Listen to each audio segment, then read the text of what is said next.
오늘은 창세기 강의 87번째 시간으로 41장 46절로 57절 말씀을 통해 주어가 하나님이 되게 하는 신앙이 됩시다라는 제목으로 말씀 묵상합니다. 오늘도 주실 은혜들 함께 받고자 합니다. 오늘 본문은 지난 시간에 이어 요셉이 애굽의 총리가 되어 자신이 꿈을 해석한 대로 7년 대흉년이 왔을 때고 7년 풍년이 지나가고 7년 대흉년이 시작될 때에 국사를 지혜롭게 수행해가는 모습을 보여주고 있습니다. 오늘 본문은 이렇게 시작되고 있습니다. 요셉이 46절 보겠습니다. 요셉이 애굽 왕 바로 앞에 설 때에 30세 그가 바로 앞을 떠나 애굽 온 땅을 순찰하는 요셉은 이방 땅 애굽의 노예로 팔려와 바로의 친위 대장 보디발의 집의 노예로 가정총무로 감옥에 지내는 죄수로 13년을 보낸 후 30세에 최강 애굽의 제2인자의 자리에 오르는 세움을 받게 되었습니다. 요셉이 총리가 되고 나서 제일 먼저 한 일은 애굽 온 땅을 순찰하는 것이었습니다. 요셉은 바로가 왜 자신에게 이 중요한 직책을 맡겨 주었는지 그는 누구보다도 잘 알고 있었습니다. 그래서 요셉은 제일 중요한 다가올 7년의 흉년과 또 다가올 7년의 흉년을 지혜롭게 대처해서 제일 먼저 애굽의 실정을 파악하기 위해 애굽 온 땅을 두루 순회를 합니다. 지난 시간에도 말씀을 드렸지만 요셉은 보디발의 집에 노예로 있을 때도 감옥의 죄수로 있을 때도 자기에게 맡겨진 일에는 한결같은 성실함과 충실함을 보여왔습니다.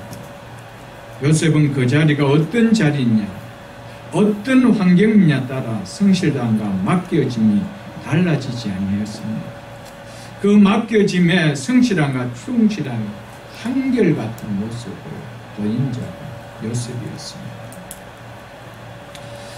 우리는 요셉의 모습을 보면서 신약 성경 한 구절을 좀 볼 수 있기를 바랍니다. 에베소서 6장을 한번 펴보십시오. 에베소서 6장 5절로 7절 말씀을 읽어드리겠습니다. 신약 성경 316쪽입니다. 에베소서 6장 5절로 7절입니다. 종들아 두려워하고 떨며 즉 두려움과 존경과 성실한 마음으로 육체의 상전에게 순종하기를 글독게 하듯 하라. 눈 가림만 하여 사람을 기쁘게 하는 자처럼 하지 말고 그도의 종처럼 즉 그도의 종답게 진실한 마음으로 하나님의 뜻을 행하고 즉 행하라. 기쁜 마음으로 섬기기를 주께 하듯 하고 즉 주를 섬기듯 온 마음을 다해 성실하게 섬기고 사람들에게 하듯 하지 말라라고 성경은 이야기하고 있습니다. 그리스도의 종인 성도는 요셉처럼 어떤 자리, 어떤 환경이라도 맡겨진 일에 성실함과 충실함이 한결같은 사람이라는 말을 들을 수 있어야 됩니다. 그것을 사도 바울은 그리스도의 종답게 그리스도의 종처럼 이렇게 이야기하고 있습니다. 우리 모두는 그리스도의 종입니다. 그리스도의 사람입니다. 그리스도의 종은 이렇게 해야 된다라고 이야기하고 있습니다.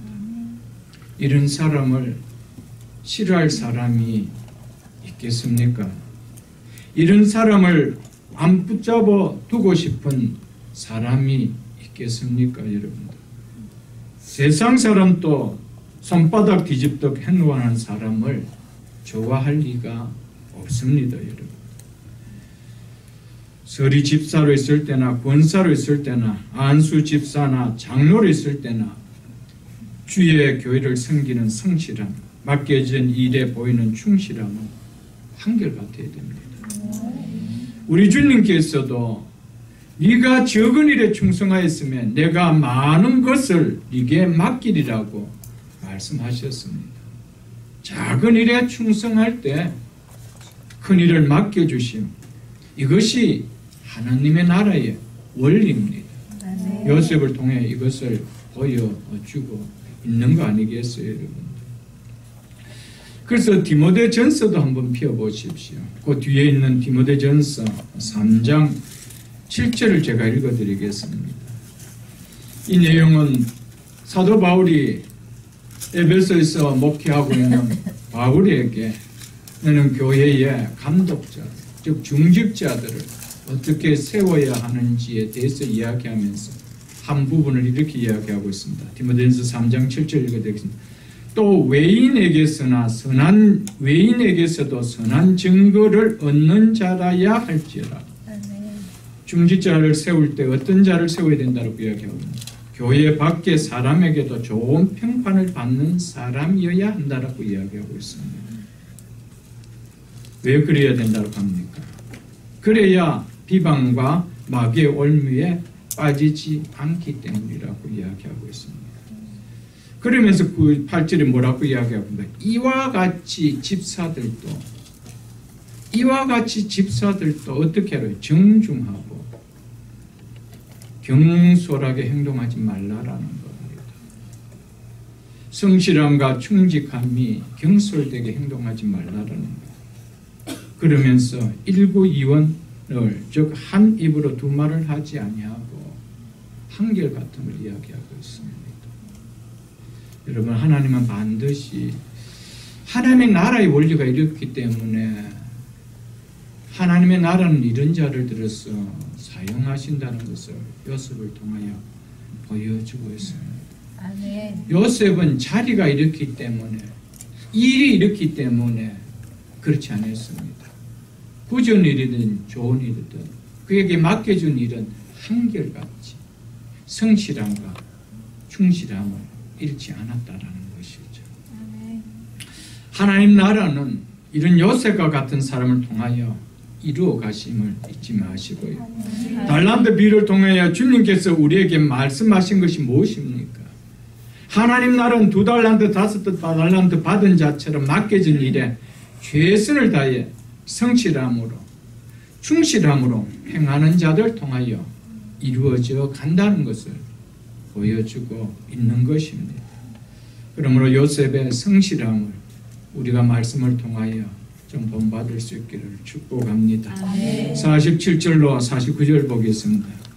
애굽의 풍년에 토지 소출이 심히 많은지라 요셉이 애굽 땅에 있는 그 7년 곡물을 거두어 각 성에 저장하되 각 성읍 주위에 밭에 곡물을 그 성읍 중에 쌓아두매 쌓아둔 곡식이 바다 모래같이 심히 많아 세기를 거치니 그 수가 한이 없음이었더라.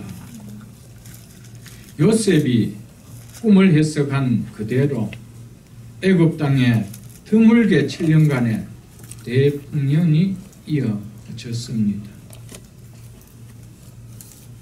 요셉은 애굽 땅을 순찰하면서 제일 먼저 곡식을 보관할 곳이 좋은 곳이 어딘지를 선정해 두고 많은 창고들을 짓도록 지시를 했습니다. 요셉은 풍년이 든 첫 해부터 백성들의 소출의 5분의 1을 징수해 창고에 보관하도록 명했습니다. 이 징수는 평년보다 보통 약 2배에 해당되는 양입니다. 그럼에도 이것이 가능했던 것은 7년 동안 애굽 땅에 임했던 풍년이 어느 때와는 비교할 수 없는 너무나 큰 풍년이었기에 개인에게 별 무리가 없었기에 5분의 1에 해당되는 이 엄청난 이런 세금을 낼 수가 있었다는 겁니다. 애굽 전역 어디에서든지 이어지는 대풍년의 곡식은 넘쳐났습니다. 사람들이 풍성하게 먹고도 곡물들은 남아 돌았습니다. 그러니 이들도 소출의 5분의 1을 내어도 별 문제가 없다는 것을 그들은 알았습니다. 7년의 대풍년 동안 징수한 곡물이 얼마나 많은지 바다 모래같이 심히 많아 그 수가 그 양이 한이 없음이었더라라고 성경은 기록하고 있습니다. 애굽 역사상 이렇게 나라가 부유해 본 적은 없었습니다. 요셉은 앞으로 닥쳐올 7년 대흉년을 대비하기 위해 풍성할 때 철저하게 준비했음을 보여줍니다. 요셉을 통해 계시해 주신 그대로 7년간 대풍년이 애굽 땅에 찾아왔습니다. 요셉은 대풍년 가운데서도 조금도 마음이 변하지 않고 말씀대로 순종하여 철저하게 순종하는 실천을 보였습니다. 아멘. 결국 우리 인생의 풍요라는 것은 말씀대로 순종하며 달려있는 것을 요셉을 통하여 보여줍니다. 이렇게 풍년이 계속 이어지는데 7년간 이어지면 마음이 녹을 수가 있습니다. 어떻게 이렇게 풍년이 이어지는데 흉년이 올 수 있을까라는 우리 마음이 이어질 수가 있습니다. 우리가 계속해서 하나님 부어주신 축복 속에 살면 계속 이대로 갈 것 같이 여겨지는 것이 우리 마음입니다. 그러나 요셉은 그런 가운데 말씀대로 대흉년이 올 것을 그는 믿고 그 가운데 절대로 교만하지 않고 준비했다라는 겁니다. 사랑하는 성도 여러분, 믿음이 풍성할수록 주의 오실 날을 예배하며 준비하는 신앙이 될 수 있기를 축복합니다. 아멘. 이 땅에서 더 육적으로 잘 먹고 잘 살수록 더 삶이 안전하다라고 누려질수록 주 오실 날을 더 기다리는 믿음을 갖는 것이 우리의 신앙임을 요셉을 통하여 배울 수 있기를 축복합니다. 50절 52절을 보겠습니다. 풍년이 들기 전에 요셉에게 두 아들이 나되 곧 온의 제사장 보디벨라의 딸 이스낫이 그에게서 낳은지라. 요셉이 그의 장남의 이름을 므낫세라 하였으되 하나님이 내게 내 모든 고난과 내 아버지의 온 집의 일을 잊어버리게 하셨다 하며 자남의 이름을 에브라임이라 하였으니 하나님이 나를 내가 수고한 땅에서 번성하게 하셨다 함이었더라. 요셉은 7년 흉년이 들기 전에 7년 대풍령의 기간 동안에 두 아들을 낳게 됩니다. 두 아들의 이름을 므낫세와 에브라임이라 애굽식 이름이 아닌 히브리식 이름으로 지어 주었습니다. 이는 요셉이 비록 애굽식으로 이름을 바꾸고 애굽 여인을 아내로 맞았지만 자신은 하나님의 사람이라는 정체성을 결코 잃어버리지 않았음을 아들들의 이름을 짓는 것을 통하여 보여주고 있습니다. 비록 요셉은 애굽 땅에서 애굽의 이름을 가지며 애굽 아내를 맡고 애굽 속에서 가정을 이루며 애굽의 제2인자의 위치에서 지내고 있었지만 그 자리에 있게 하신 분은 하나님이시며 하나님께서 왜 나를 이곳에 이 자리에 앉게 하였는지 알고 있었기 때문에 그는 그의 정체성을 잃지 않았다는 겁니다. 아멘. 그 뒤에 있는 45장을 한번 펴보겠습니다. 창세기 45장 4절을 보겠습니다.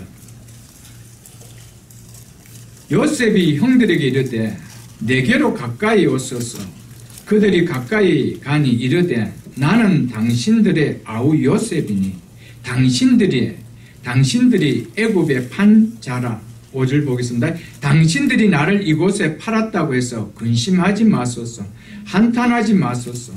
하나님이 생명을 구원하시려고 나를 당신들보다 먼저 보내셨나이다. 누가 보냈대요? 하나님이 누구를? 나를 보내셨더라고. 아멘. 자기의 잘됨을 하나님이 하셨다라고 이야기하고 있습니다. 6절 보겠습니다. 이 땅에 2년 동안 흉년이 들었으나 아직 5년은 즉 더 흉년이 계속될 것이므로 밭가리도 즉 심지도 못하고 추수도 못할지라. 하나님이 큰 구원으로 당신들의 생명을 보존하고 당신들의 후손을 세상에 즉 이 땅에 두시려고 나를 당신들보다 먼저 보내셨나이다. 누가 하셨다라고 이야기하고 있습니다. 하나님이 누구를? 형들의 가족들을, 우리의 식구들을 이 땅에 보존하기 위해서 당신들보다 먼저 나를 보냈다라고 이야기하고 있습니다. 8절 보겠습니다. 그런즉 나를 이리로 보낸 이는 당신들이 아니요 하나님이시라. 하나님이 나를 바로에게 아버지로, 즉 아버지와 같은 좋은 자로라는 의미입니다. 아버지와 같은 좋은 자로 삼으시고 그 온 집의 주로, 즉 어른으로 삼으시며 애굽 온 땅의 통치자로, 즉 애굽의 총리로 삼으셨나이다. 계속해서 누가 나를 애굽의 총리로 앉게 하셨다는 거예요? 하나님이 하셨다라고 이야기합니다. 당신들은 속히 아버지께로 올라가서 아뢰기를 아버지 아들 요셉의 말에 하나님이 나를 애굽의 주로, 즉 통치자로, 즉 총리로 세우셨으니 지체 말고 내려오사 아버지의 아들과 아버지의 손자들과 아버지의 양과 소와 모든 소유가 고센 땅에 머물러 나와 가까이 하게 하소서라며 하나님이 나를 애굽 전국의 통치자로, 주로, 총리로 세웠다라고. 요셉은 계속해서 하나님을 이야기하고 있습니다. 주어가 다 하나님입니다. 자기가 들어가는 거 하나도 없었습니다. 이런 요셉이었기에 요셉은 자기의 정체성을 잃지를 않았습니다. 비록 애굽의 이름을 갖고 있고 애굽의 여인을 부인으로 삼고 있고 애굽의 중심지에서 인자로 있지만은 그는 하나님과의 관계를 끊지 않는 나라는 존재의 정체성을 잊지 않고 살았다는 것을 보여줍니다. 그래서 그 두 아들을 이름을 놓을 때 애굽의 이름, 애굽식의 이름을 짓지 않고 히브리인의 이름을 지어줬다는 것입니다. 이처럼 요셉은 애굽 땅으로 자신을 보낸 이가 누구시며 애굽의 총리의 자리에 앉게 하신 분이 누구신지 분명하게 알았습니다.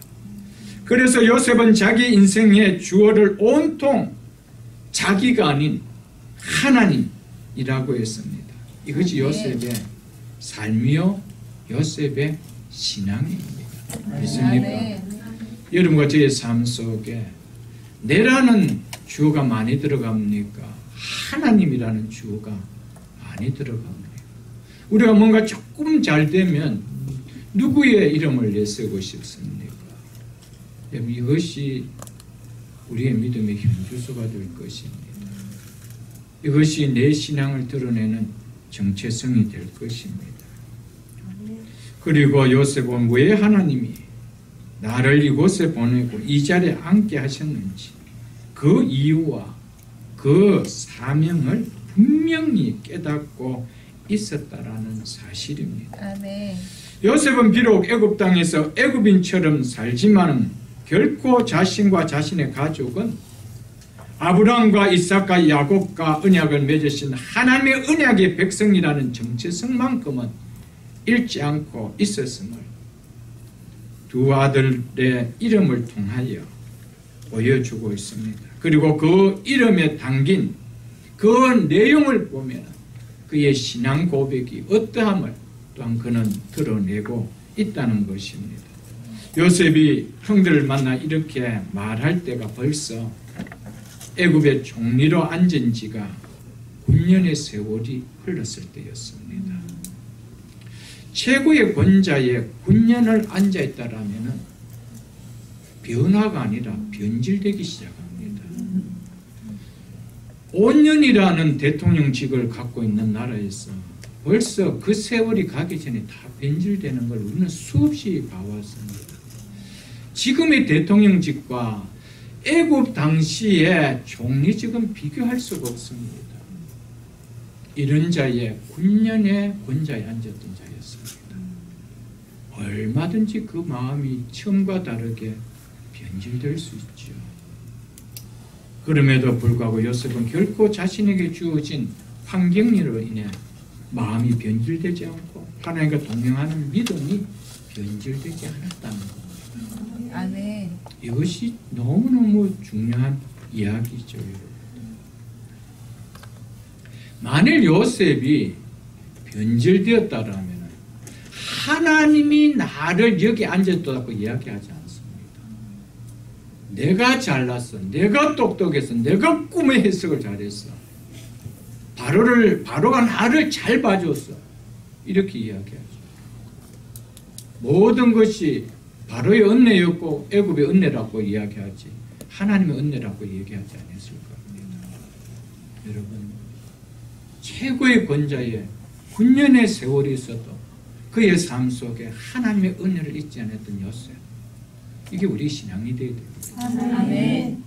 우리가 아무리 하나님께서 여러분의 삶 속에 지금의 7배의 갑절의 은혜를 부어준다 하더라도 우리의 신앙은 변질되지 않아야 됩니다. 아멘. 우리의 삶은 변질되지 않아야 됩니다. 이게 너무 중요한 것이죠. 아멘. 요셉은 첫 아들의 이름을 므낫세라고 지었습니다. 그 뜻은 잊어버림입니다. 하나님이 나로 모든 고난과 내 아버지의 온 집의 일을 잊어버리게 하셨다라는 의미로 잊어버림, 므낫세라고 그렇게 지었습니다. 요셉은 하나님이 나로 나의 모든 고난과 내 아버지의 온 집을 잊어버리게 하셨다라고 한 것을 보면 요셉에게는 잊어버리고 싶어도 쉽게 잊어버리지 않아지는 깊은 아픔의 상처가 그에게 있었음을 보여주고 있습니다. 나의 모든 고난, 아버지와 형제와 집을 떠나 낯선 애굽 땅 노예로 팔려와 13년의 세월을 지내며 겪었던 고난을 나의 모든 고난이라 요셉은 그렇게 표현했습니다. 그리고 내 아버지의 온 집의 일이라는 것은 형들이 자신을 노예로 판 끔찍한 아픔과 그런 형들에 대한 미움과 분노, 결코 용서가 되어질 수 없는 배신감, 형들로부터 받은 아픔을 말합니다. 요셉은 노예로 팔려와 지난 13년의 모든 아픔을, 그 아픔의 시발점은 아버지의 집의 일과 함께 다 잊고 싶었다는 것이었습니다. 그것에 마음에 사로잡힐 때는 괴로움이 너무 컸기 때문에 그것도 혈기왕성한 청년 때의 일이었기에 그는 잊고 싶었다는 것이었죠. 잊고 싶어 했기 때문에 이 요셉은 하나님께서 잊게 해 주셨다라고 이야기하고 있습니다. 그 이야기는 뭐냐면은 이 문제를 내가 해결할 수 없기 때문에 하나님 앞에 기도했음을 이야기하고 있는 것입니다. 여러분, 우리에게 품고 있는 상처들, 아픔들, 그것을 내가 잊고 싶어 하고 싶은 마음이 먼저 일어나야 됩니다. 믿습니까, 여러분들? 아멘. 요셉은 하나님과 동행하는 삶을 산 자였기에 그 문제를 하나님 앞에 맡기며 기도했습니다. 하나님, 내 힘으로 쇠사슬의 매임을 당하고 착고의 체임을 당한 이 고난의 아픔을, 형들에 대한 미움과 내 속에서 일어나는 그들에 대한 분노, 그리고 보디발의 아내의 사악함으로 당한 고난과 그에 대한 미움과 분노를 다스릴 수가 없으니 하나님, 이 문제에 대해서 이길 수 있는, 그리고 다스릴 수 있는, 잊어버릴 수 있는 은혜를 베풀어 달라고 그는 얼마나 기도했겠습니까? 왜냐하면 그는 하나님과 동행했기 때문에. 이 마음을 내가 품고 있다는 것은 하나님 너무 싫어한다는 것을 그가 알았기 때문이었습니다. 그래서 요셉은 하나님이 나로 모든 고난과 내 아버지의 온 집을 잊어버리게 하셨다라고 고백했습니다. 내가 그렇게 기도했을 때 내 기도를 들어주시고 하나님이 있게 해주셨다라고 이야기했습니다. 여러분, 미움의 문제 내 힘으로 잊을 수 있나요? 분노의 문제 내 힘으로 누릴 수 있나요? 없습니다. 잠시는 가능할지 모르겠지만 똑같은 일이 반복하면 될 수가 없는 것이 우리죠, 여러분들. 하나님과 동행하는 믿음의 특징을 우리 요셉에서 좀 볼 수가 있습니다. 첫째는 하나님께 나의 문제를 맡기는 믿음이 바로 하나님과 동행하는 믿음의 특징이라는 것을 알 수가 있습니다. 아멘. 나에게 문제가 있을 때 이것은 내가 해결할 수 없기 때문에 하나님 앞에 맡기는 겁니다. 두 번째는 하나님께서 그렇게 하셨다라는 하나님을 드러내는 믿음이 하나님과 동행하는 믿음인 것을 알 수가 있습니다. 아멘. 내가 그렇게 할 수 없었는데 하나님께서 그렇게 해주셨다는 겁니다. 사랑하는 성도 여러분, 우리는 우리에게 당하고 있는 문제가 있다라면 하나님 앞에 맡기십시오. 그것이 하나님과 동행하는 믿음이요. 그리고 하나님께서 그렇게 해주셨다라는 하나님을 드러내는 믿음이 하나님과 동행하는 믿음인 것을 깨달을 수 있기를 바랍니다. 아멘. 우리에게 요셉처럼 나를 아프게 하는 과거의 상처들이 있을 것입니다. 생각하면 미움이 나오고, 생각하면 분노가 일어나고, 생각하면 용서가 잘 되지 않는 깊은 상처들이 우리들 가운데 있을 것입니다. 우리의 힘으로, 우리의 의지로. 치매가 오기 전까지는, 의식을 잘 하지 못하는 때가 오기 전까지는 잊어진다는 것은 불가능합니다. 여러분, 은혜는 잊어질지 모르겠지만 원수로 와닿는 마음은 그것은 쐐기고 있기 때문에 잊을 수가 없는 거예요. 은혜는 모래에 썼기 때문에 지워지지만 미움, 아픔은 돌에 새기고 있기 때문에 지워지지 않습니다. 그래서 치매가 오기 전까지는 절대 잊지 못합니다. 기억력을 더 이상 할 수 없는 나이가 오기 전까지는 그 잊어지지 않는 거예요. 여러분들. 요셉처럼 하나님께서 내 마음을 만져주셔서 상처가 더 이상의 상처로 있게 하지 마시고 치유되게 해달라고 우리는 간절하게 기도해야 됩니다. 아멘. 그것이 떠오를 때마다 기쁨이요 즐거움이며 몰라도 견디기 어려운 아픔이라면 이 문제가 나에게 심각한 것임을 알고 치유해달라고 한나처럼 부르짖고 기도해야 합니다. 아멘. 잊어버리게 하셨다는 말은 하나님께서 나로 용서하는 마음을 주셨다라는 의미입니다. 잊어버렸다는 말은 단순히 기억나지 않게 해달라는 말이 아닙니다. 기억하면 내 속에서 일어나는 미움과 분노는 여전한데 그래서 기억나지 않게 해달라는 것입니까? 그거 아닙니다. 잊어지면은 괜찮는데 내가 잊어질 수가 없는 거예요. 인간이 기억을 갖고 있는 동안 잊어질 수가 없는 거예요. 기억이 난다 하더라도 하나님 용서할 수 있는 마음을 나에게 달라라. 그 기도였습니다. 아멘. 그것을 누가 해주셨다는 겁니다. 하나님 해주셨다는 겁니다. 왜? 요셉이 그것 때문에 자신이 얼마나 괴로워했기 때문에 하나님 앞에 기도했음을 이야기하고 있는 겁니다. 여러분, 이것은 기도해야 됩니다. 아멘. 마음의 상처는 품고 갈 수 있는 것이 아니라는 것을 우는 기억하시고 요셉처럼 좀 기도할 수 있기를 부탁드립니다. 아멘. 요셉은 자신을 아프게 한 사람들에 대해서 보복의 마음이 아닌 용서할 수 있는, 없었던 것처럼 잊어버릴 수 있는 용서의 은혜를 달라라고 기도했습니다. 하나님과 동행하는 사람의 중요한 모습을 우리는 여기서 또 한 번 발견할 수가 있을 것입니다. 하나님이 싫어하는 거라면 우리는 그 마음을 갖는 것이 하나님과 동행하는 마음이에요. 하나님의 성품을 품는 것이 하나님과 동행한 마음인 것을 우리는 좀 여기서 배울 수 있기를 부탁드립니다. 아멘. 우리가 뉴스를 통해서 많이 보고 듣지 않습니까?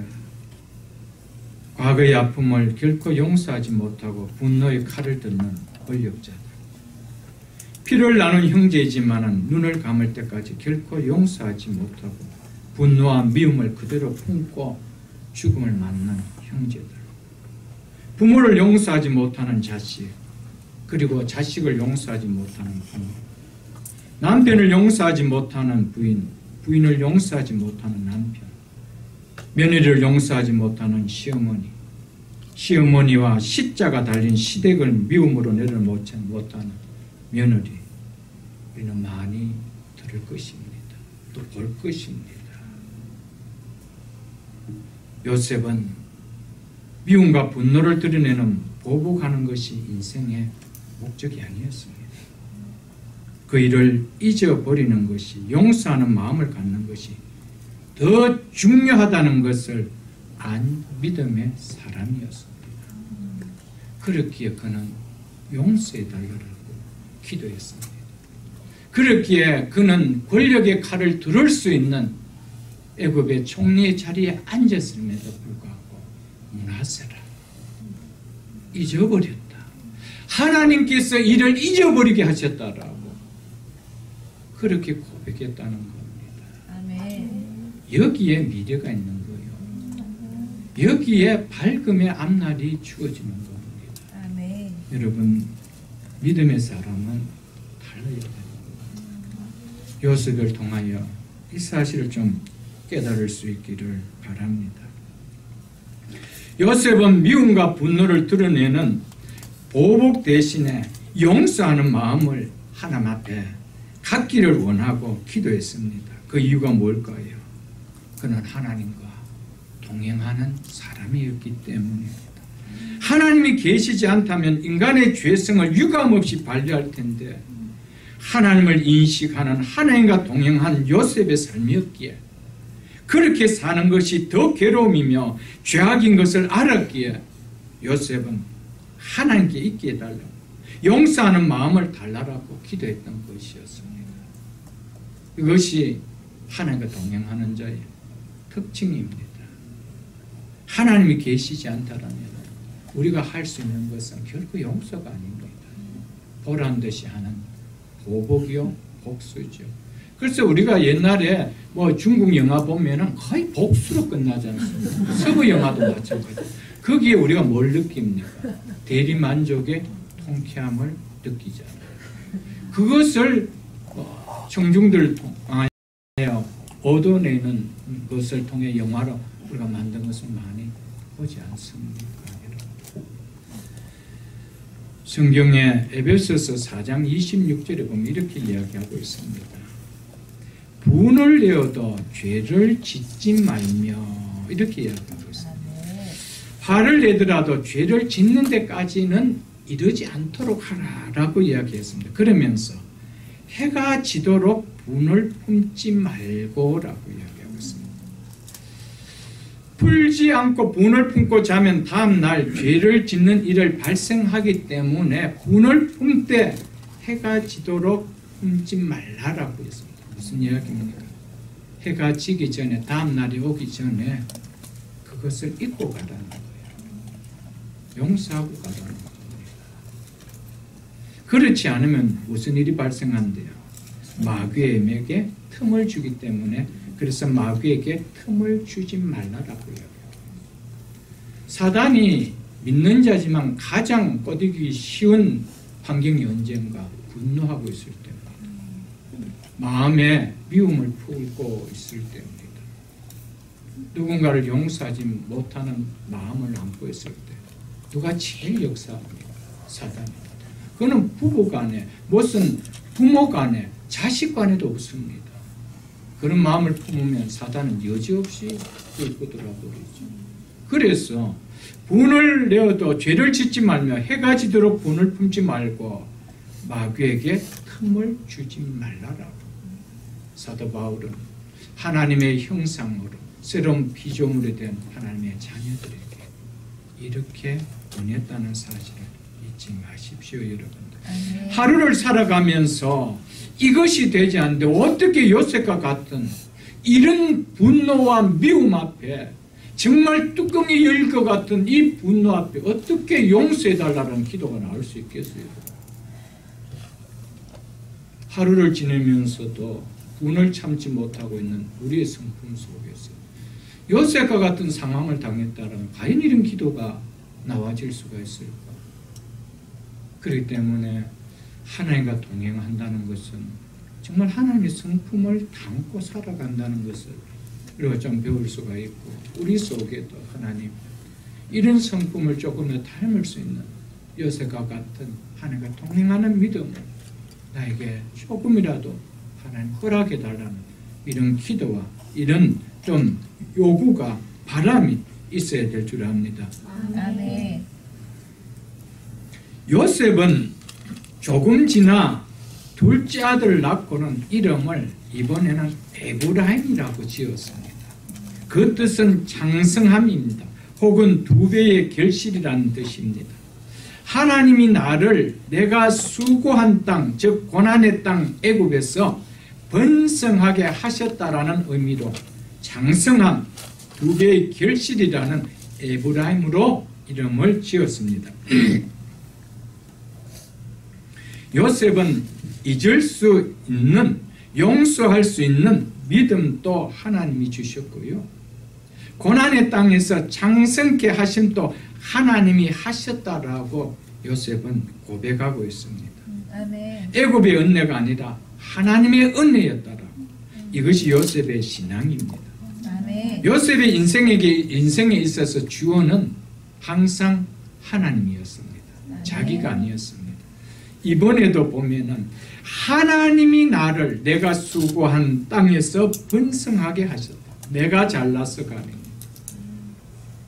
하나님이 그렇게 해주셨다라고 이야기하고 있죠. 우리는 잊어버림, 즉 므낫세 다음 장성함이란, 즉 에브라임이라고 이름 짓는 요셉을 통하여 우리에게 주시는 메시지가 무엇인지 우리는 좀 깨달을 수 있어야 됩니다. 볼 수 있어야 된다는 겁니다. 나를 고난의 자리로 넣은 사람을, 나의 마음에 상처를 준 용서할 수 없는 사람을 용서할 때, 잊을 때, 그 사건을 잊어버릴 때 하나님은 이후로 나를 장성케 한다는 사실을 깨닫게 해주는 메시지입니다. 아멘. 우리는 후자를 누구나 다 원하고 있습니다. 내가 수고한 땅에서 장성함을 얻기를 원하고, 번성되기를 원하고, 두 배의 결실이 있는 삶이 되기를 원하고, 그런 인생이 되기를 한결같이 원하지만 전자의 므낫세는 품고 싶지 않다는 것이죠. 여러분, 므낫세가 태어나기 전까지 에브라임이 주어지는 복은 없다는 사실을 좀 요셉을 통하여 좀 깨달을 수 있는 이 아침 될 수 있기를 축복합니다. 아멘. 하나님은 하나님과 동행하는 백성들에게 에브라임의 복을 주시기를 원하고 계십니다. 그런데 우리가 므낫세의 기도를 드리는 믿음이 없기에 어쩌면 아직 그 복을 받고 있지 않는지도 모를 것입니다. 내가 수고한 땅에서 장성함의 복을 얻지 못함이 과거의 아픔과 상처를 잊어버리지 못하고 가슴 깊이 품고 수시로 묵상하는 목록으로 갖고 있기 때문이 아닌지 우리는 좀 돌아볼 수 있어야 한다는 것이죠. 이 말씀을 듣는 이 시간 우리 모두에게 므낫세의 은혜가 임하길 축복합니다. 아멘. 이 은혜의 시간을 통하여 훗날 에브라임을 안는 복을 누리는 우리 모두가 될 수 있기를 주의 이름으로 축복합니다. 아멘. 한편 요셉을 보면 고난이 축복이라는 말이 바로 요셉을 두고 하는 말 같구나 하는 생각이 아니 나올 수가 없을 것입니다. 요셉에게 13년의 고난의 시간과 자리가 없었다라면 요셉이 에브라임이라는 이 창성케 하는, 두 배의 결실케 하는 이 장자의 복을 받을 수가 있었을까? 이 에브라임은 두 배의 결실입니다. 벌써 장자의 냄새를 그가 풍기고 있다는 것이죠. 장자는 두 배의 복을 받고 있기 때문이죠. 과연 이런 고난의 시간, 13년의 이 고난의 자리가 그에게 없었더라면 에브라임이라는 복을 받을 수 있었을까? 그렇다면 모든 사람이 다 고난의 시간과 고난의 자리가 있으면 에브라임이라는 이 복이 누려질까? 성경은 그렇지 않다는 겁니다. 요셉을 통해 고난의 자리에서 내가 어떤 자세로 살 것인가가 고난이 축복이 되는 에브라임의 복을 누릴 수 있다는 것이 또 한번 한편으로 우리에게 주시는 메시지입니다. 아멘. 고난의 자리에 하나님을 바라보는 자는 그 고난은 에브라임을 얻는 터널일 뿐이지 고난의 자리에 불평하며 부정적인 마인드로 보낸다면 그 고난은 여전히 길이 보이지 않는 동굴뿐이라는 사실을 우리는 요셉을 통해 좀 볼 수 있기를 바랍니다. 신약 성경을 한 것 좀 보겠습니다. 고린도후서 4장을 보겠습니다. 신약 성경 290쪽입니다.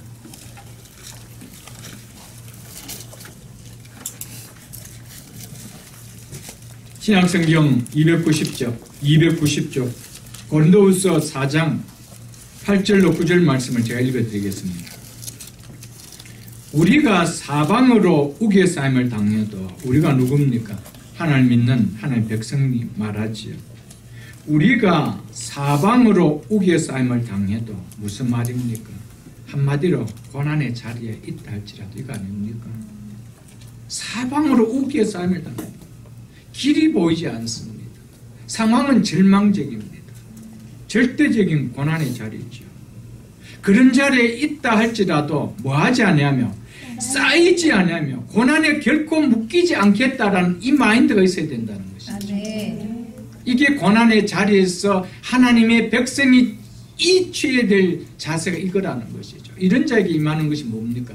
에브라임의 복이라는 겁니다. 아멘. 답답한 일을 당하여도 여전히 고난은 지속된다는 겁니다. 그런 상황 속에서 못하지 않냐며 낙심하지 않으면 아멘. 고난에 결코 고난 속에 내가 함몰되지 않는다는 말이죠. 박해를 받아도 여전히 고난이죠.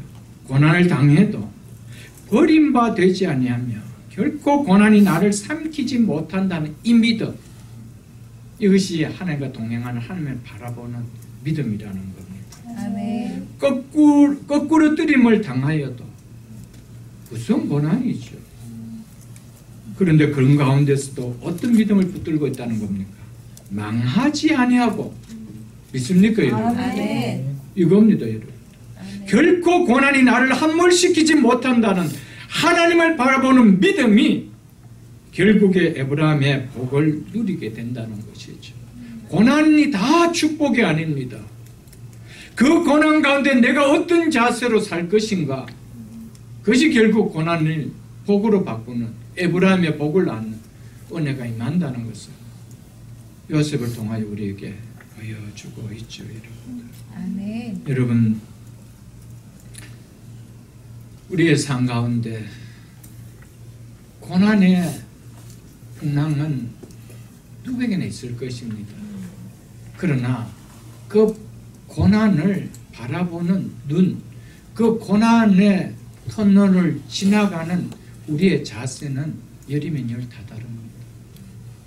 그것이 달라야 된다는 것이죠. 우리에게도 여전히 가무는 해가 있고 더위가 올 때가 있습니다. 입이 마를 것 같고 열매가 맺히지 않을 것 같은 가뭄의 해가 있고 더위가 올 때가 있습니다.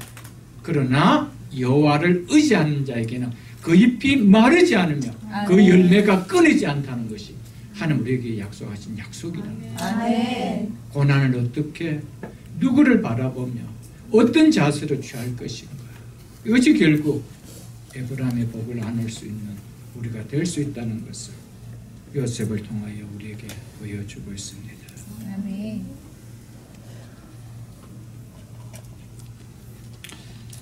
한편 에브라임은 이유를 모르는 고난 가운데 있었습니다. 정말 요셉은 이유를 모르는 고난이었습니다. 그래서 예수님을 예표해 주고 있는 것입니다. 그는 고난을 이유가 있어서 종으로 팔린 것도 아니고 이유가 있어서 죄수로 간 것이 아니었습니다. 그는 죄도 없었고 그는 형들에게 아버지 심부름을 한 것밖에 없고 아무런 고난을 받을 이유가 없었는데 고난 가운데 있었습니다. 그럼에도 요셉은 그 하나님을 원망하지 아니하고 하나님을 높이며 하나님을 경외하는 삶을 드러내는 하나님과 동행하는 믿음에 대한 위로와 복이 그에게 있었다는 겁니다. 사랑하는 성도 여러분, 어떤 상황 속에서도 하나님을 바라보고 하나님을 경외하고 하나님을 드러내는 믿음을 동행하는 믿음의 삶을 사는 자에게는 반드시 고난 가운데 위로를 주시는 은혜를 주시는 복이 있다는 사실을 요셉을 통하여 좀 볼 수 있기를 바랍니다. 아멘. 요셉이 이 고난의 땅에서 하나님을 바라보는 믿음이 없었다면 요셉은 한낱 문명의 노예로 끝난 인생이 되고 말았을 것입니다. 그러므로 어떤 아픔과 상황과 고난의 환경 가운데서 하나님을 바라보면 하나님을 의지하는 믿음을 잃지 않을 때 훗날 요셉처럼 우리도 하나님이 하셨다라는 역사를 말하는 날이 반드시 우리 앞에 주어질 것입니다. 아멘. 믿습니까? 아멘. 사랑하는 성도 여러분, 똑같은 고난을 겪는다 하더라도 그 고난이 하나님이 하셨다라고 하나님의 역사를 선포할 수 있는 자가 있느냐 하면 정말 노예로 문명의 인생으로 하나님의 영광을 드러내지 못하는 그 고난의 인생으로 바칠 수 있는 자도 있다는 겁니다. 하나님 믿는다는 것이 우리에게 언제 위로가 되고 언제 힘이 됩니까? 고난 가운데 아닙니까, 여러분? 고난 가운데 힘이 되는 것이 하나님 믿는 신앙 아니에요, 여러분? 고난 가운데 일어설 수 있는 용기가 서는 것, 그것이 하나님을 믿는 은혜 아니에요, 여러분? 아멘. 여러분과 저에게 이런 은혜가 있기를 축복합니다. 아멘. 요셉을 통해 어떤 상황과 환경에도 함몰되지 않고 오직 하나님만을 바라보는 정금 같은 믿음을 배우며 본받게 하는 은혜를 우리가 붙들 수 있기를 바랍니다. 결국 이 믿음이 내 인생을 에브라임의 인생으로 만듭니다. 아멘. 예수를 믿고 예수를 알아도 믿음이 없으면 그 삶은 불행이요 고통이라고 우리 모 집사님께서 그렇게 이야기를 하셨는 거 여러분들이 알 겁니다. 저는 그 이야기를 정말 뼈 깊이 좀 새겼습니다. 이야, 정말 깊은 것을 통달했다. 철학자들로 이야기한다라면 도통했다. 여러분, 예수를 믿어도요, 예수를 알아도 예수를 믿지 않는 믿음은 지옥입니다. 불행입니다. 여러분, 예수 믿는데 불행같이 사는 자들 얼마나 많습니까? 여러분, 예수를 안다라고 다 예수 믿는 것은 아니거든요. 예수를 믿고 예수를 알아도 그 예수를 믿는 믿음이 내 속에 없다라면 정말 아픔입니다. 불행입니다. 요셉이 하나님을 알았지만 하나님을 붙드는 믿음이 그에게 없었다면 그 인생은 정말 불행의 인생으로 끝났을 것입니다. 110세까지 불행의 인생, 노예의 인생으로 끝났을 것입니다. 여러분과 저에게 예수를 믿는 믿음이 있기를 축복합니다. 아멘. 요셉은요, 두 아들을 보면서 므낫세야, 에브라임이야 라고 부를 때마다 그 마음이 어떻겠습니까? 그것은 단순히 아들들을 부르는 이름이 아니었습니다. 하나님께 올려드린 자신의 신앙 고백이었습니다. 하나님께 올려드리는 자신의 신앙의 찬양이었습니다.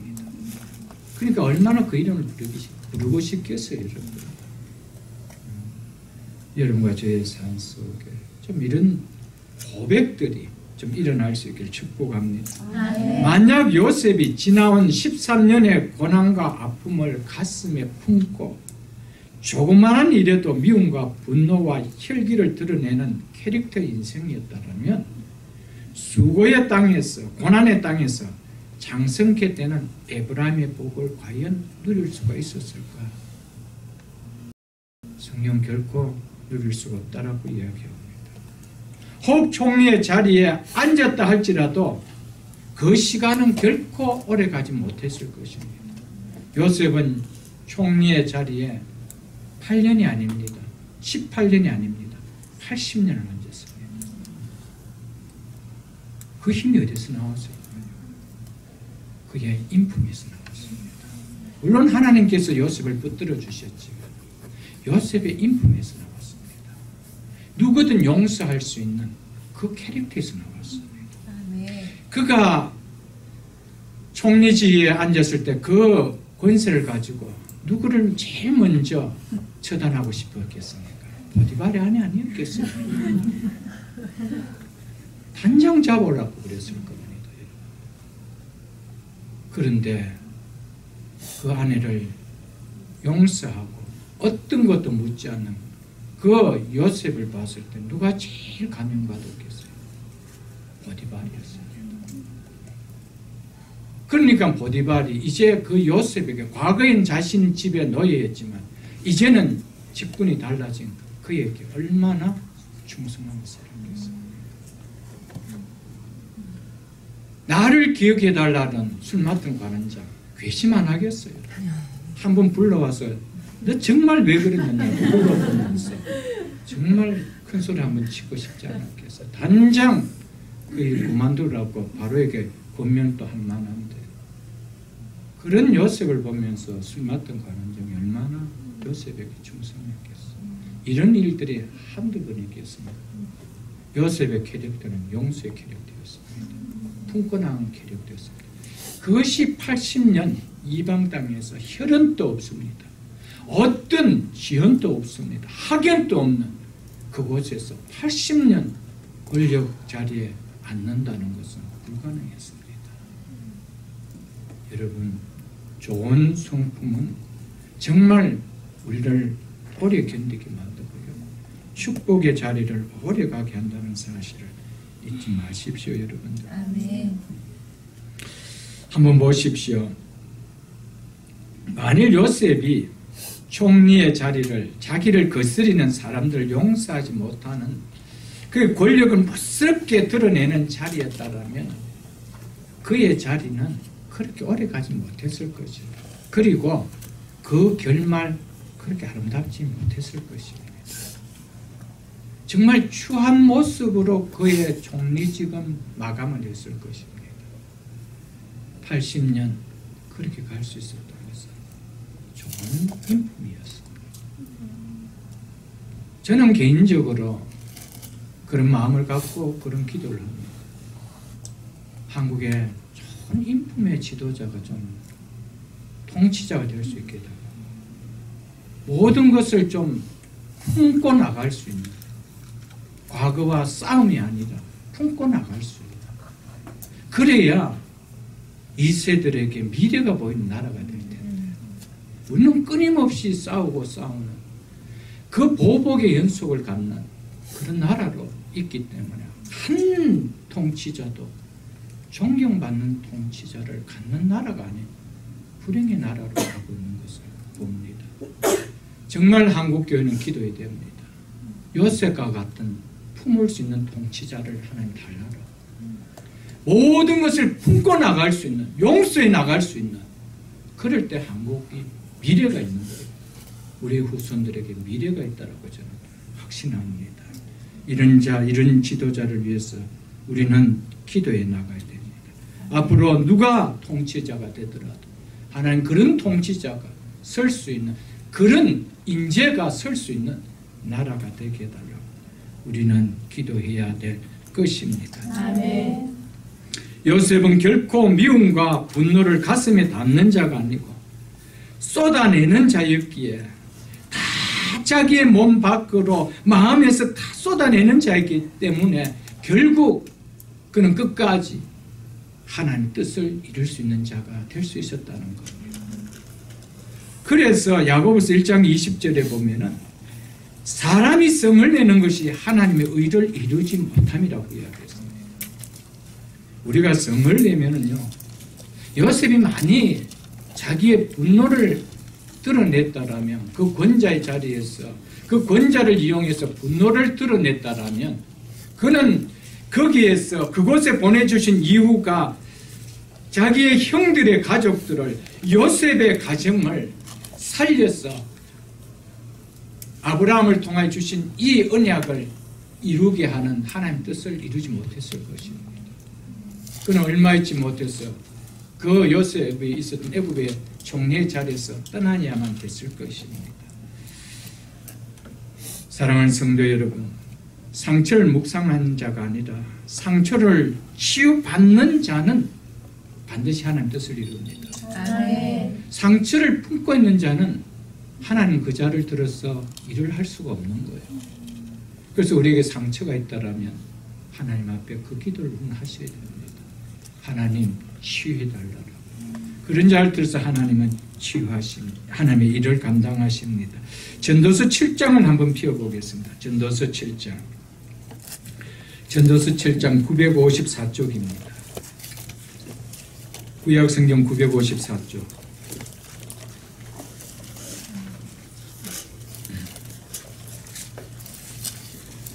7장 7절로, 7장 8절로 9절 말씀을 제가 읽어드리겠습니다.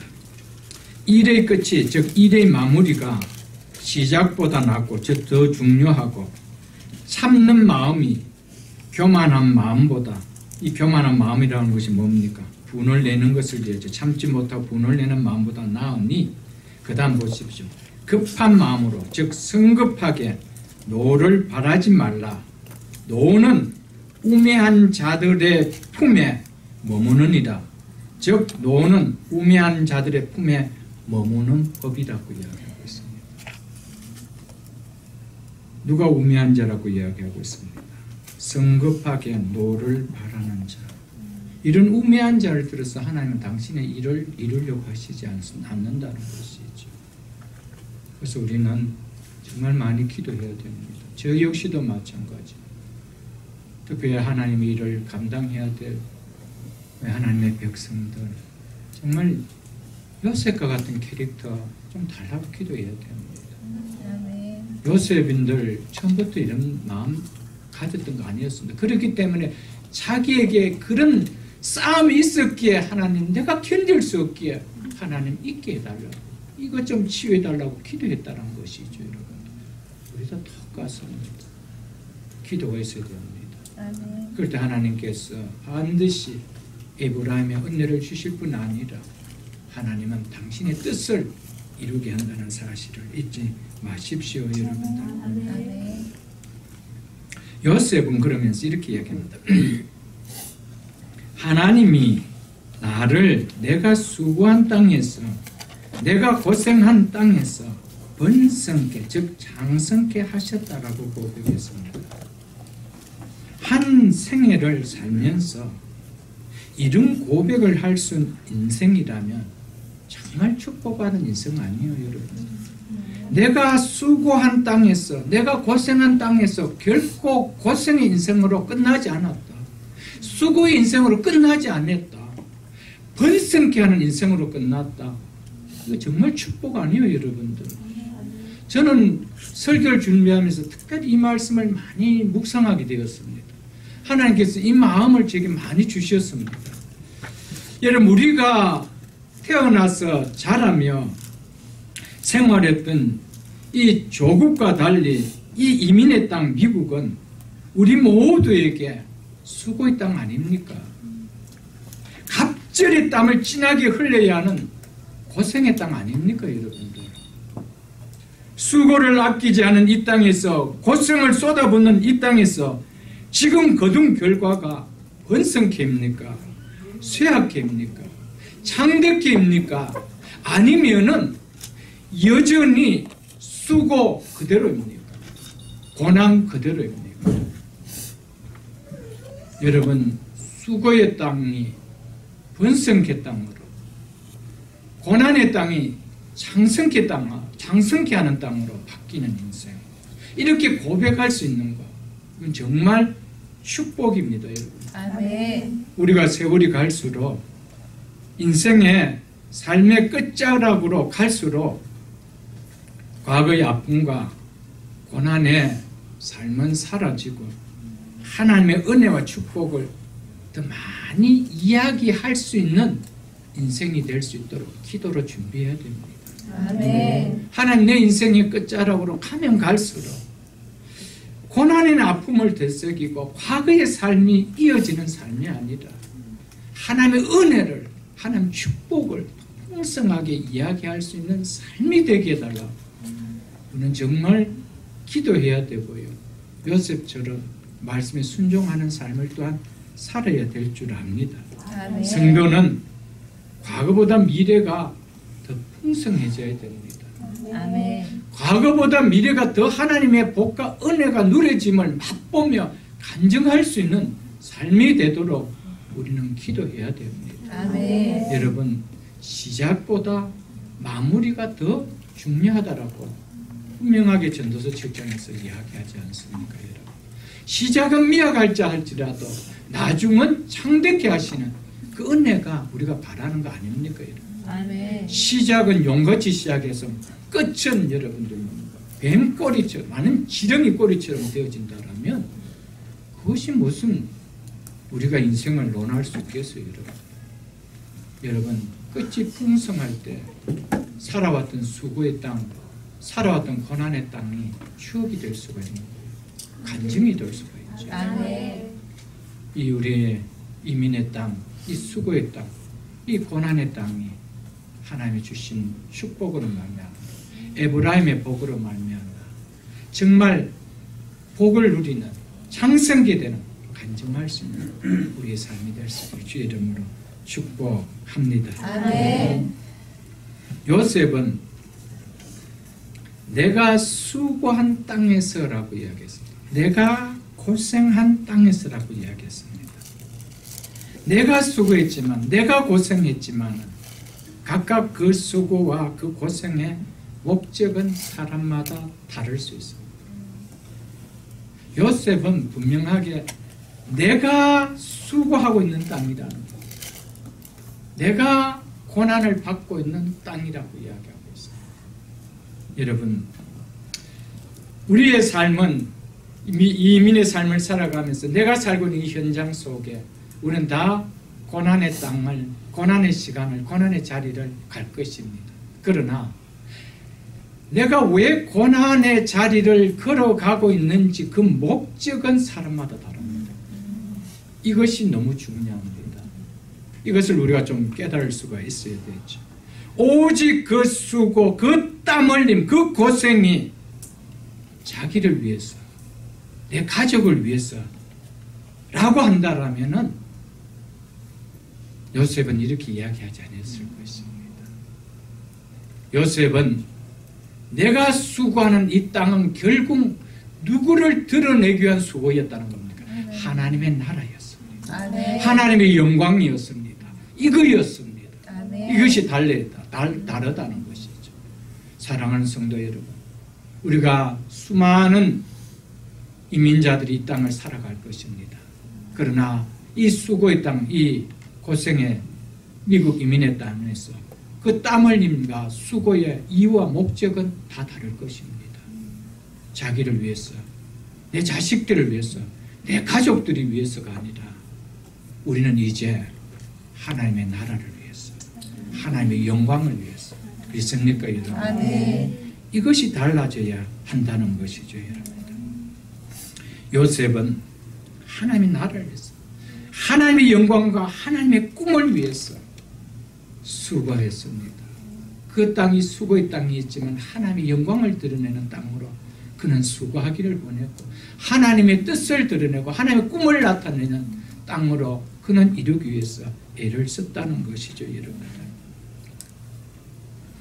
믿음의 성도에게 주의 나라를 위해서, 주의 의와 주의 영광을 위해서, 주의 꿈을 위해서 수고의 시간과 고생의 자리가 있을 때 그의 주의 나라를 위하여 흘린 수고와 시간과 땀의 고생은 반드시 하나님께서 회복시키시는, 에브라임으로 2배로 번성케 하시는, 장성케 하시는 축복으로 세워주심을 믿을 수 있기를 축복합니다. 아멘. 하나님을 믿는 성도의 삶은요, 반드시 요셉처럼 하나님과 연결되어야 됩니다. 하나님의 나라와 하나님의 영광과 반드시 연결되어져야 됩니다. 내가 수고하고 있지만 그 수고가 누구와 연결되어져야 된다는 겁니다. 하나님과, 하나님의 나라와 하나님의 영광과 하나님의 꿈과 비전과 연결되어져 있어야 된다는 것이죠. 수년을 하나님을 믿고 교회를 다니면서 하나님에 대해서, 하나님의 나라에 대해서, 하나님의 영광에 대해서 듣고 하나님, 그 하나님을 믿는다고 하는 크리스찬들의 생각이, 계획이, 꿈이 하나님과 하나님 나라와 하나님의 영광과 연결되어져 있지 않다는 것이 오늘날 비극이요, 슬픔이요, 아픔인 것입니다. 우리가 얼마나 하나님에 대해서 많이 듣습니까? 그래서 하나님을 믿는다라고 이야기하고 있지 않습니까? 그런데 얼마나 내 삶이, 내 시간이, 내 인생이, 내 땀이, 내 노력이, 내 생각이 그 하나님과 연결되어져 있나는 겁니다. 그것은 너무 분리되어져 있다는 것이죠. 이분화되어 있다는 겁니다. 그러니까 우리의 삶 속에 하나님 믿는데 하나님과 동행하면 없다는 것이죠. 그냥 교리적으로 교회에서 배웠기 때문에 임마누엘 신앙이다 이렇게 이야기하죠. 아닙니다. 우리의 모든 삶은, 시간은 하나님과, 내가 믿고 있는 하나님과 내가 드러내고 싶은 하나님의 나라와 연결되어져 있어야 한다는 것입니다. 맞습니까, 여러분들? 하나님과 하나님 나라와 연결된 생각, 계획도, 꿈도, 비전도 없으면서 하나님의 자녀라고 불려지는 것, 말해지는 것 부끄럽지 않습니까, 여러분들?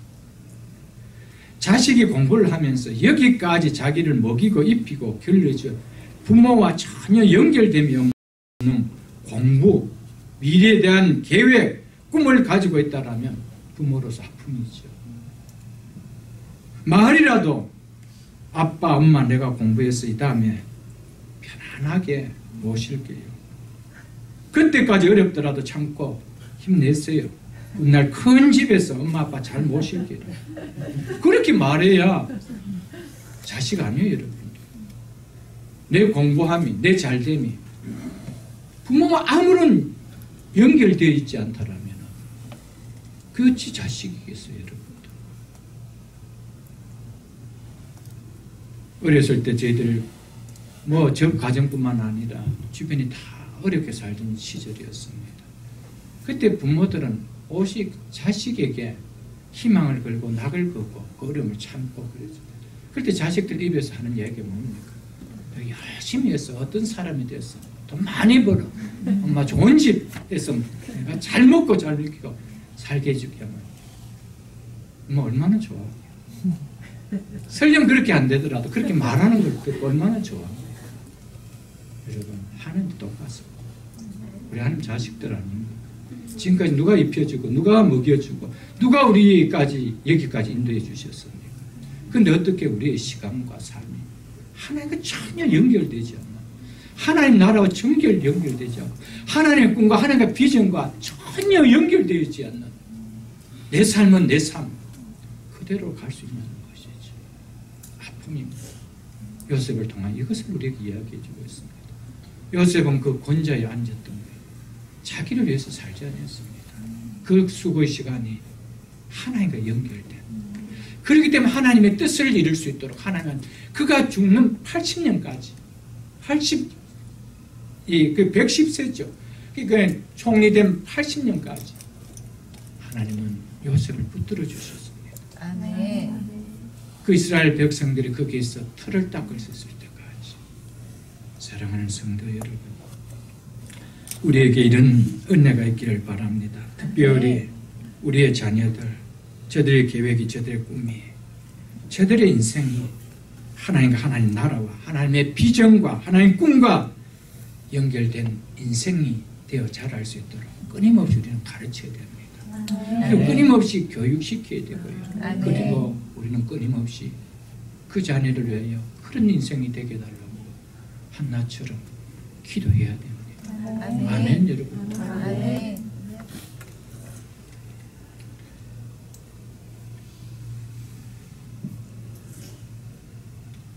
한편 요셉은 애굽 땅을 가리켜 수고의 땅이라고 불렀습니다. 고난의 땅이라고 불렀습니다. 이것을 통해 요셉은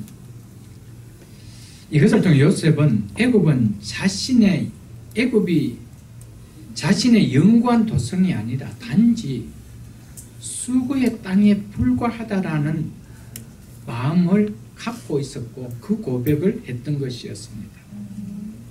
자신에게 하나님이 허락하신 약속의 땅은 달리 있었다는 것이죠.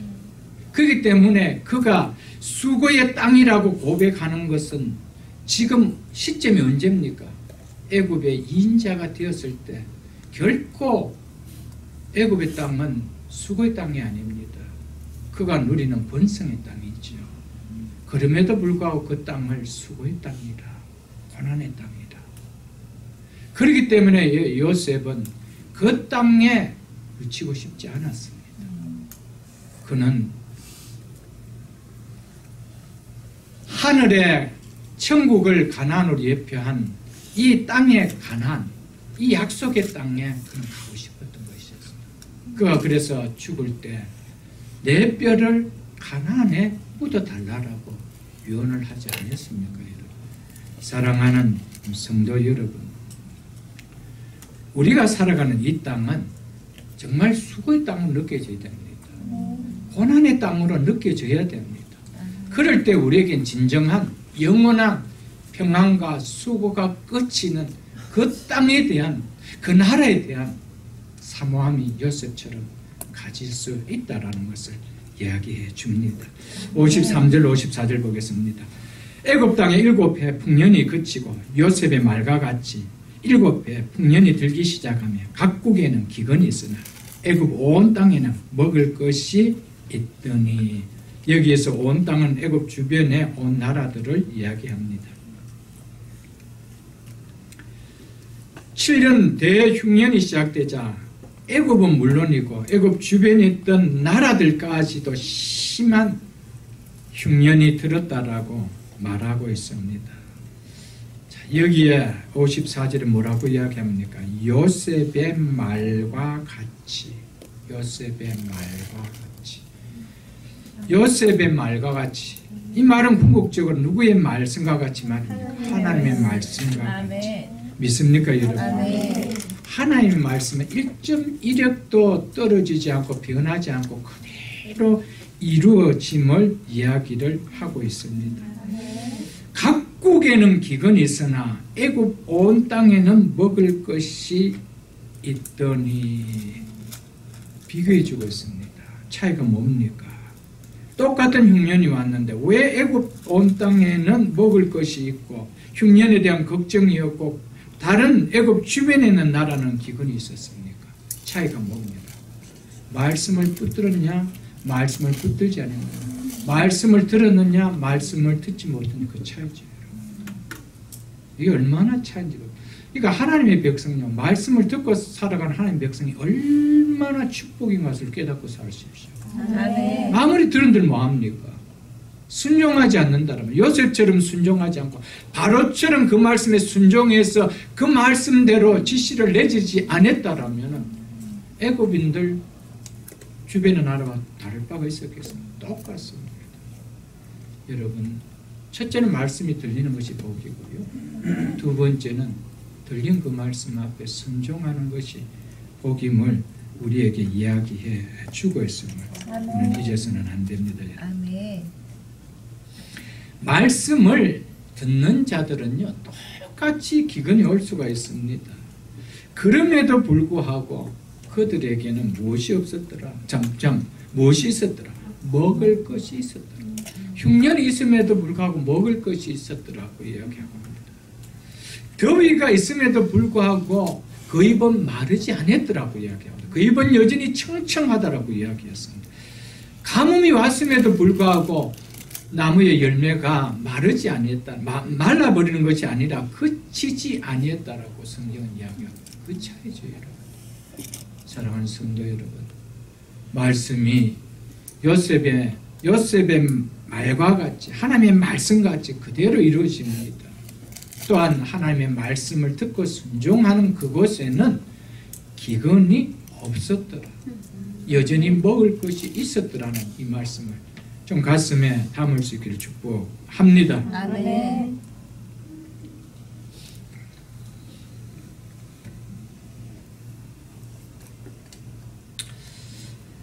사랑하는 성도 여러분, 특별히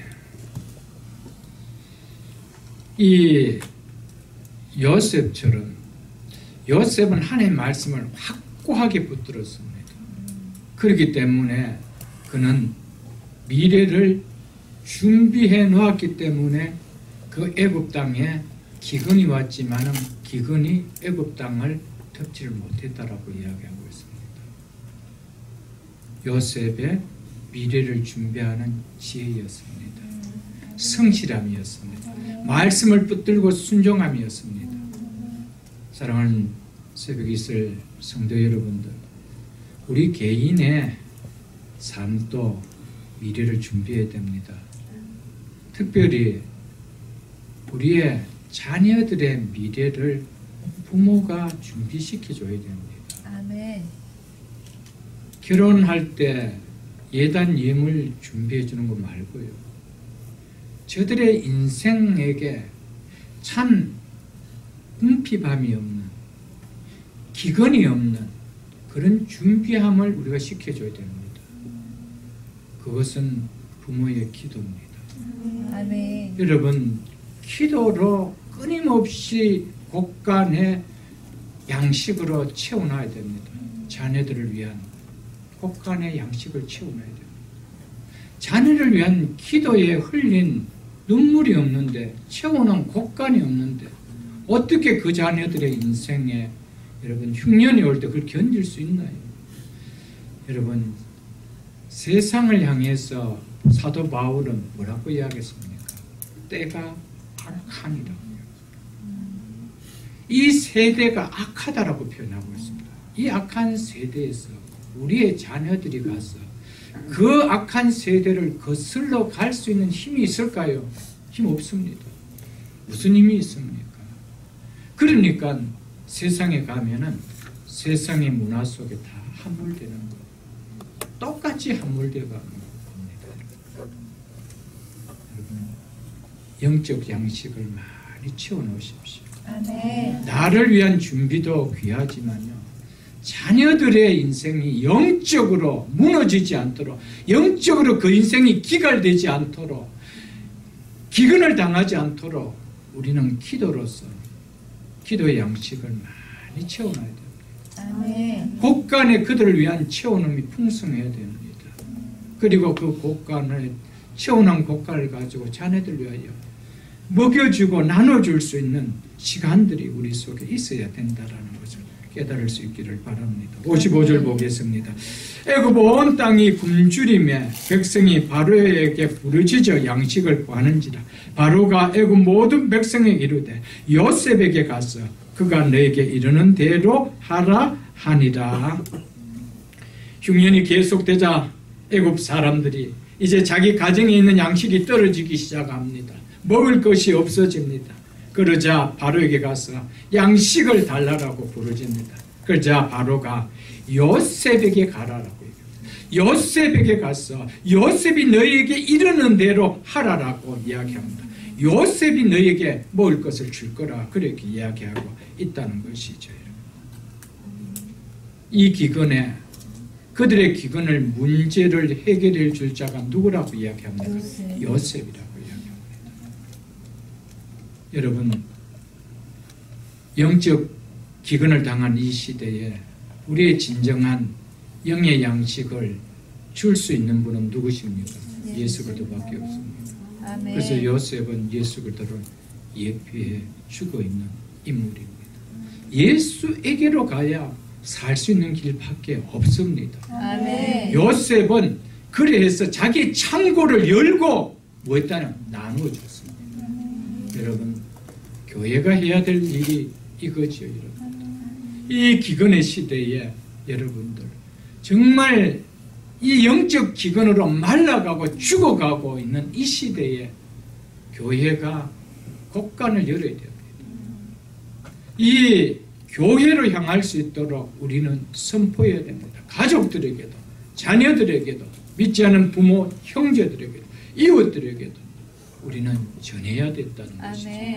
정말 기근을 안다라면 이렇게 살 수 있을까? 살 수 없습니다. 여러분, 눈에 보이는 육적 기근만이 기근이 아닙니다. 가장 큰 기근은 영적인 기근입니다. 결국 우리가 죽는 것은 육적 기근 때문에 죽는 것이 아니에요. 영적 기근 때문에 영원한 죽음을 맞을 수밖에 없다는 것을 깨달을 수 있기를 바랍니다. 56절 57절 보고 말씀 맺겠습니다. 온 지면에 기근이 있음에 요셉이 모든 창고를 열어 애굽 백성에게 팔세. 애굽 땅에 기근이 심하여 각국 백성도 양식을 사려고 애굽으로 들어와 요셉에게 이르니 기근이 온 땅에 심함이었더라. 요셉은 자기에게 백성들이 바로의 말을 듣고 자기에게 오자 요셉은 창고에 곡창에 문을 열고라고 이야기하고 있습니다. 무슨 이야기입니까? 요셉에게는 나누어 줄 것이 있다라는 것을 이야기하고 있습니다. 나누어 줄 것이 있다. 예수님께서 제자들에게 이런 이야기를 했습니다. 지금 해가 지고 어두워하는데 저들이 먹을 것이 없고 그렇게 돌려보내면 안 되지 않습니까? 저들에게 좀 먹을 것을 줘야 되지 않습니까? 라고 했을 때 예수님께서 제자들에게 뭐라고 했습니까? 너희들이 먹을 것을 나눠주라고 했습니다. 그런데 그들에게 나눠줄 것이 없습니다. 그때 뭐라고 이야기했습니까? 우리에게 나눠줄 것이 없는데 어떻게 우리가 나눠줄 수 있습니까? 라고 이야기했습니다. 영적 진리를 이야기합니다. 그랬던 제자들이 금과 은은 내게 없지만은 내게 있는 것으로 네게 주노니라고 그들이 오순절 이후에 그들이 있는 것이 무엇인지 알고 나눠줄 수 있었던 겁니다. 아멘. 교회는 영적으로 나눠줄 수 있는 것이 되어야 됩니다. 아멘. 열었을 때 창고가 비었네 어쩌지 이러면 안 된다는 것이죠. 교회는 생명을 살릴 수 있는 영적인 문을 열었을 때 영적인 곡물이 쌓여있는 곳이 있어야 된다는 것이죠. 교회가 영적으로 메말라 버리면 안 됩니다. 기도가 마르고 말씀이 마르면 안 됩니다. 오늘 이것을 보여주고 있는 것이죠. 여러분들. 사랑하는 성도 여러분, 교회는 이런 곳이 되어야 됩니다. 아멘. 교회는 하나님을 살리는 요셉과 같은 창고가 되어야 됩니다. 우리를 살려달라고 외칠 때 살려줄 수 있는 하나님의 양식을 열어서 줄 수 있는 곳이 되어야 됩니다. 우리 또한 누군가가 찾아와서 누구에게 도움을 청할 때 그들을 살려줄 수 있는 말씀을 줄 수 있는 자가 되어야 된다는 것입니다. 아멘. 사랑하는 성도 여러분, 말씀을 맺겠습니다. 주어가 하나님이 되게 하는 신앙이 됩시다 라는 오늘 요셉의 신앙을 통하여 오늘 본받기를 원합니다. 우리의 삶 속에 내가 주어가 되고 하나님이 주어가 되는 인생이 되지 못하고 한마디도 하나님이 주어가 되는 신앙 고백을 할 수 없다라면 우리는 아픔일 것입니다. 우리의 삶 속에 잊어버림도 번성케 함도 므낫세도 에브라임도 하나님이 하셨다라 하나님이 주어가 되게 하는 이런 하나님과 동행함이 일어나는 신앙들이 다 될 수 있기를 주의 이름으로 축복합니다. 주신 말씀 생각하면서 이 시간